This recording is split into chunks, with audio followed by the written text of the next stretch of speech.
Everybody, King Matt here and welcome to the channel. In this video we're going to take a look at some recently finished miniatures for my American Civil War project.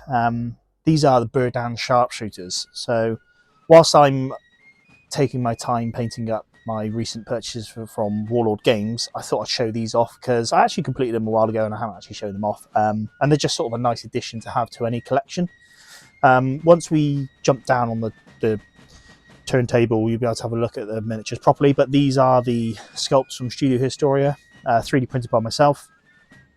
And yeah, these are used primarily as sort of skirmishers for any black powder sort of tabletop game I plan on using them for. So, and the good thing with these, I've got the potential to print some more and, you know, like anything, grow the collection. I've only got 5 bases for now. I'll be adding more in the future. So what I'm going to do, jump down on the turntable and we'll take a look. Okay, here's the collection. So like I said, there's only 5 bases for now, but I'm going to be doing more, I think, in the future. I will say quickly, this camera showing them as being really shiny. They don't look that shiny in person, but I did do a varnish on these, which I don't normally do with my miniatures. I'm a bit naughty like that. Like metal miniatures I will, plastics I don't tend to do it. Decided to do a gloss varnish on these and it's gone a bit shiny. Anyway, enough of that. So these like I said, these miniatures from Studio Historia, they do great range of 3D STL files, great collection of American Civil War files, as well as lots of other sort of periods and wars. So it's definitely worth checking them out. I've got the American Civil War sort of collection. They've got infantry and artillery out at the moment. With, I think they've got some ideas of doing some cavalry and stuff in the future. But for now, infantry, artillery. I haven't actually printed any artillery, but printed most of the infantry now. I really like it. And what we've got here in this video is their Berdan Sharpshooters. So these are all the poses they do, which I think is plenty enough. You know, I think maybe I duplicated 1 or 2, but I could definitely reprint them and have multiples like you do with any, I guess with any miniatures, you're going to have sort of duplicates and stuff, and it's just the way you model them and paint them. I've gone for trying to keep the uniform of the Berdan Sharpshooters, which is this sort of green, which was I think quite common in the era, especially Napoleonic era. You tended to have your elite troops in green. Think of the 95th Rifles. So you've got that similar theme with these chaps, as they were sharpshooters. I think I've said before they were sharpshooters. They're modelled here with sharps, carbines and sharp rifles, I believe. But yeah, they were a sharpshooter unit, you know, and I think the poses reflect that. It looks great. But also using them as skirmishers, and again, the poses represent the skirmishers. You've got these sort of quite I don't know what the word for it is, quite active poses, you know. So you've got running, and as well as the sort of prone and the led down poses for shooting. So really nice sculpts. They're modelled with backpacks as well, which I love. Not all of them have backpacks, but most of them do, which is very nice. And just adds a bit more to the model, which I love. So looking at again, like looking at the paint scheme and stuff, I've gone for the green mainly. However, you did tend to find, from sort of stuff I've had a look online, as the war went on, they sort of scrounged uniform and they'd get what they could, maybe, you know, if they're on campaign or something like that.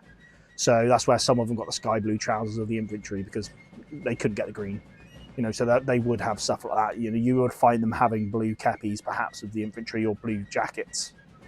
So I've tried to reflect that slightly. And again, if I was going to paint up more of these, it might just make them stand out a bit better. You know, rather than having them all in the same uniform, in the same pose, you could kind of change up the uniform. But they do have a very nice uniform. They've got these, I don't know if you can see, they've got the brown gaiters on their sort of boots up to their calf, which just, again, it's a nice little detail, just makes them stand out from the sort of standard infantry. And yeah, it looks nice. The officer model is really nice. He's kind of shouting, he's barking his orders, it just looks great. It's a nice little model to have.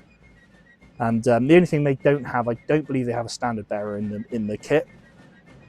So if you wanted to do that, again, it's probably not that hard to model a standard bearer. But again, because I'm using them as skirmishers, I'm not that fussed. I'm using them, let's say 2 to a base for my skirmishers. I'm trying to do that theme across my army, skirmishers going 2 to a base.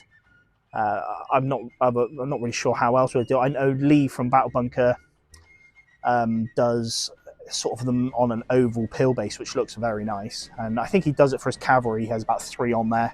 They look swell. So if that's the only other way, I think I would do it. But because originally I did 2 to a base this style, I've just stuck with it. You know, I think I've done some of my Iron Brigade 3 to a base, but yeah, I think it looks nice like this. And if you kind of look at maybe sort of skirmish tactics of the time, you would tend to be in pairs, you know, one firing whilst one reloading. So yeah, 2 to a base works. So yeah, that's about it really. It's these are just a fun thing to have for the collection, and hope to use them in a battle at some point. The Berdan Sharpshooters are such an interesting unit. You know, they've got a long history. Again, another unit that has a not so standard uniform, which is again just fun to represent on the tabletop. And they are just a quality unit, and it's just nice having a unit like this. For example, they're modelled with these carbines and rifles, and just makes them a little bit different to the standard sort of muskets you'd see on any other collections. So yeah, there's quality, and like I said, quite dynamic poses as well, which is lovely. So yeah, I'm going to end the video there, but like I said, just a bit of a show off of what I've been up to. So these guys have been painted for a while now, but I haven't really had a chance to show them off. But like I said, whilst I'm waiting on completing some of my other miniatures I want to show off, I thought I'd show these guys off. So yeah. But yeah, check out Studio Historia's website. I'll try put the link in the description where you can access these STL files. They are lovely.